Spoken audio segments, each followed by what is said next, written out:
Assalamualaikum warahmatullahi wabarakatuh. Perkenalkan, kami dari Universitas Veteran Jawa Timur, jurusan Teknik Industri, Praktikum Laboratorium Sistem Proses Manufaktur, akan mempresentasikan tentang modul 1, yaitu pengetahuan mesin las dan mesin bor. Sebelumnya, perkenalkan anggota kelompok kami, saya Rifki Arfiandi dengan NPM 2003-2010-198. Saya Rafida Amelia Anastasia, NPM 2003-2010-171. Saya Tegar Kaji Toto, NPM 2003 2010 179. Saya Nadia Amelia Kumaira, NPM 2003 2010 112. Saya Gerges Erlangga Mahendra Yudanta, NPM 2003 2010 167. Saya Rikza Gistosin, NPM 2003 20 115. Oke, untuk penjelasan yang pertama yaitu penjelasan tentang bab 1 atau bab pendahuluan. Yang dibahas pertama yaitu adalah tentang rumusan masalah. Rumusan masalah pada modul 1 ini yaitu bagaimana prosedur penggunaan mesin las dan mesin bor yang tepat. Selanjutnya ada tujuan dari praktikum ini sendiri adalah praktika dapat mengetahui fungsi dari setiap bagian pada mesin las dan mesin bor. Yang kedua, praktikan mampu untuk mengaplikasikan kesehatan dan keselamatan kerja atau K3 dalam prosedur kerja menggunakan mesin las dan mesin bor. Yang ketiga, praktikan dapat mengetahui jenis-jenis mesin las dan mesin bor berdasarkan kebutuhannya.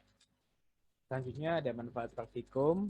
Untuk manfaat praktikum yang nomor 1 yang adalah penambah pengetahuan serta pemahaman mengenai mesin las dan mesin bor. Yang kedua, dapat mengetahui alat-alat yang diperlukan untuk mengaplikasikan K3 dalam prosedur kerja. Yang ketiga, dapat memahami pengaplikasian dari mesin las dan mesin bor untuk kebutuhan sehari-hari. Dan untuk manfaat yang terakhir, menambah keterampilan dalam menggunakan mesin las dan mesin bor. Selanjutnya ada flowchart. Langkah-langkah dari mesin las dan mesin bor dapat dilihat pada flowchart di bawah ini. Yang pertama, memulai. Selanjutnya dilanjut dengan studi literatur dan studi praktikum. Selanjutnya rumusan masalah. Selanjutnya tujuan praktikum. Selanjutnya manfaat praktikum. Selanjutnya alat yang digunakan. Next. Selanjutnya ada bahan yang digunakan.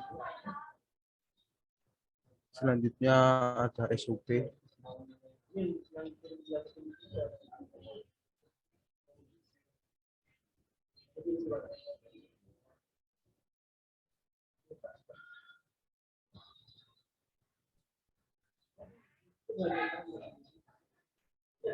Selanjutnya ada peralatan K3.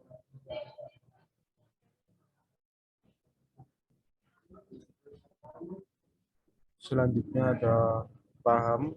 Selanjutnya flowchart. Selanjutnya analisis. Selanjutnya kesimpulan. Dan terakhir selesai. Lalu ada flowsheet. Berikut ini adalah langkah-langkah atau prosedur praktikum, yaitu yang pertama menyiapkan APD dan bahan, kemudian mengatur bagian mesin, kemudian menjepit massa ke dalam meja, ke badan meja, kemudian menjepitkan elektroda ke penjepit elektroda, kemudian menyambungkan bahan kerja, kemudian menggunakan APD, kemudian melakukan proses pengelasan, kemudian palu hasil las yang sudah jadi agar rapi. Kemudian ada mengecek bagian mesin bor, kemudian menggunakan APD, lalu masukkan mata bor ke spindle dan kunai rapat, kemudian ada meletakkan kayu ke meja kerja, kemudian hidupkan mesin dan bahan dengan tangan, kemudian mulai proses pengeboran, dan yang terakhir matikan mesin las dan cabut mata bor. Next. Kemudian bab 5 ada analisa dan pembahasan. Yang pertama, analisa. Berdasarkan video praktikum mesin las listrik, diperoleh beberapa hal penting yang perlu diperhatikan untuk pengelasan. Kemudian pengoperasian mesin bor diawali dengan memastikan APD sudah terpakai lengkap. Pengoperasian mesin bor dimulai dengan memasang mata pisau bor ke dalam spindle, kemudian dikunci menggunakan kunci sehingga mata bor stabil dan lurus. Selanjutnya, benda kerja yang ingin dilubangi diletakkan di atas meja kerja. Langkah selanjutnya adalah menyalakan mesin bor dengan cara menekan tombol power di kepala mesin. Apabila proses pengeboran sudah selesai, matikan mesin, kemudian bersihkan serbuk sisa benda kerja yang sudah dilubangi. Kemudian ada pembahasan. Berdasarkan video praktikum pengetahuan mesin las dan mesin bor perlu dilaksanakan sesuai SOP guna meminimalisasi kesalahan yang terjadi. Pada pelaksanaan praktikum mesin las, APD yang diperlukan antara lain baju kerja, masker, pelindung kepala atau topi, sarung tangan anti panas, dan topeng las.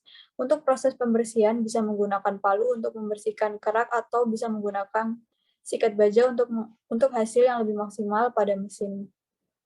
Praktikan harus mematikan pasokan listrik cukup terpenuhi karena praktikum membutuhkan listrik.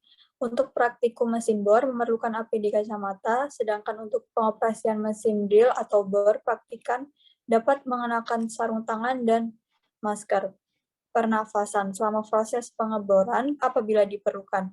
Apabila proses pengeboran dibutuhkan waktu lama, praktikan dapat mengenakan alat pelindung pendengaran. Selain itu, praktikan juga dapat menyesuaikan mata bor dengan benda kerja untuk memberikan hasil yang maksimal pada saat selesai proses pengeboran. Bab 6, yakni kesimpulan dan saran. Berdasarkan praktikum yang telah kami lakukan, didapatkan kesimpulan sebagai berikut. Yang pertama, pada bagian mesin las terdiri dari klem massa yang berfungsi untuk menghubungkan kabel ke benda kerja yang memiliki konduktivitas tinggi. Palu ciping berfungsi untuk membersihkan kerak las.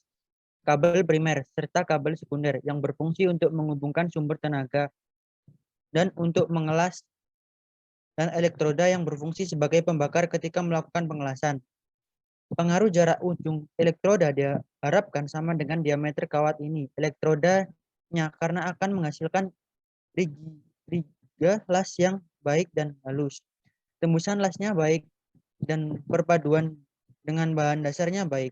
Begitupun sebaliknya, jika ujung busur las lebih besar atau kecil dibandingkan dengan diameter kawat inti, maka akan menghasilkan rigi-rigi pada hasil lasannya kasar, tembusannya dangkal, dan jalur lasnya terlalu kecil. Sedangkan pada bagian mesin bor terdiri dari base berfungsi untuk menopang dari semua komponen mesin bor. Kolum berfungsi untuk menyangga bagian-bagian untuk pengeboran.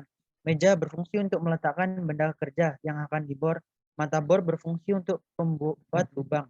Spidle berfungsi untuk mencengkam mata bor, dan drill feed handle untuk menurunkan atau menekankan spidle. Yang kedua ada alat-alat keselamatan kerja, yaitu helm las, jaket las, sarung tangan, sepatu las, dan kamar las. Alat-alat tersebut digunakan sesuai jenis pekerjaan dan kondisi. Yang ketiga, pada umumnya, mesin las dibagi menjadi dua, yaitu mesin las karbit dan mesin las listrik. Pada mesin las karbit biasa digunakan untuk pengelasan dengan ketebalan maksimum 2 mm.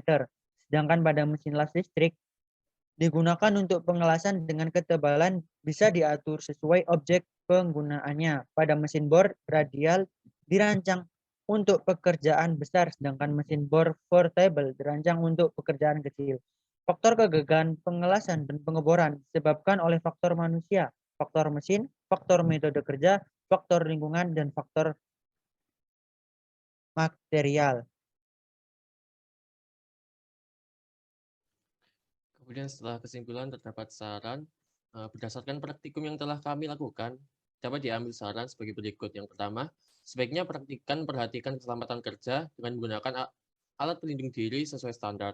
Kemudian yang kedua, sebaiknya memastikan mesin las ataupun mesin bor yang akan digunakan dalam kondisi yang baik. Kemudian yang ketiga, sebaiknya membersihkan dan merapikan alat yang digunakan setelah praktikum. Sekian presentasi dari kelompok kami, dari kelompok 15. Mohon maaf apabila ada kesalahan, tutur kata, dan semoga ilmu yang kami sampaikan berguna dan dapat dimengerti. Wassalamualaikum warahmatullahi wabarakatuh.